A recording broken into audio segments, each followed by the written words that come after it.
পাতলা হয়ে এসেছে মাথার চুল, ভালোভাবে নড়তে চড়তেও পারেন না। ভোট দিয়েছেন কিনা ঠিকমতো মনেও করতে পারলেন না। তবে তার মনে আছে, এরকমই এক ভোটের দিনে তাকে ছেড়ে চিরতরে চলে গিয়েছিল ছেলে সুশীল দাস। বৃদ্ধার এখন সম্বল শুধুই চোখের জল।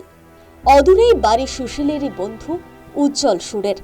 দুই বন্ধুই একসঙ্গে চলে গিয়েছিল চিরতরে। সাল 2018, তারিখ 14 মে। পুলিশি নিরাপত্তায় পঞ্চায়েত ভোট পশ্চিমবঙ্গে। হাবড়া পুর এলাকার বাসিন্দা হওয়া সত্ত্বেও সুশীল উজ্জ্বল দুজনে বন্ধুদের সঙ্গে গ্রামীণ এলাকায় পঞ্চায়েত ভোট দেখতে গিয়েছিলেন। নিরাপত্তায় রাজ্য পুলিশ। হঠাৎই চটলা শুরু অশান্তি। বুথের ভেতরের অশান্তি বাইরে এসে পড়েছিল।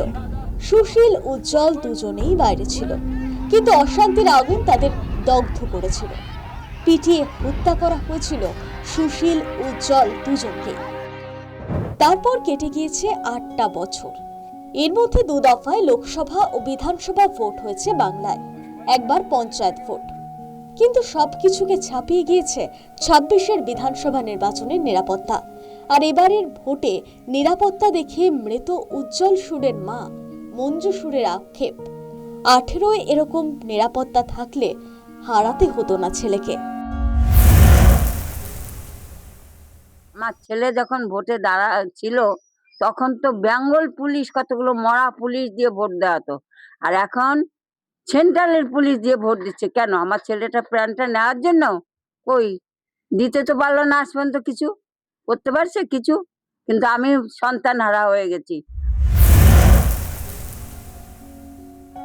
ভোট অশান্তিতে মৃত 2 পরিবারকে অবশ্য চাকরি দিয়েছে সরকার। চাকরি পেয়েছেন উজ্জ্বলের স্ত্রী লিপি সুর, চাকরি পেয়েছেন সুশীলের দিদি মিনতি দাস।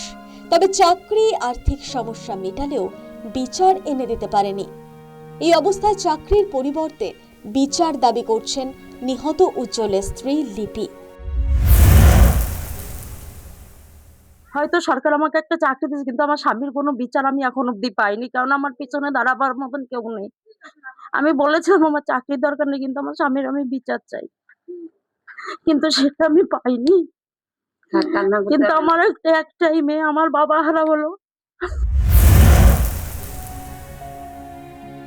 আর উজ্জ্বলের পরিবারের আরেক সদস্য উৎপল সুরের বক্তব্য, বাংলার মতো ভোট অশান্তি দেশের অন্য কোনো রাজ্যে হয় না।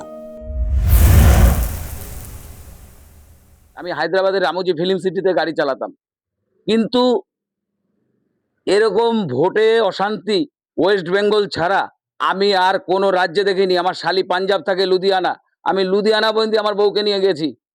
আজ পর্যন্ত আমি কোনো ভোটে আজ পর্যন্ত এরকম অশান্তি, এরকম ঝামেলা দেখিনি।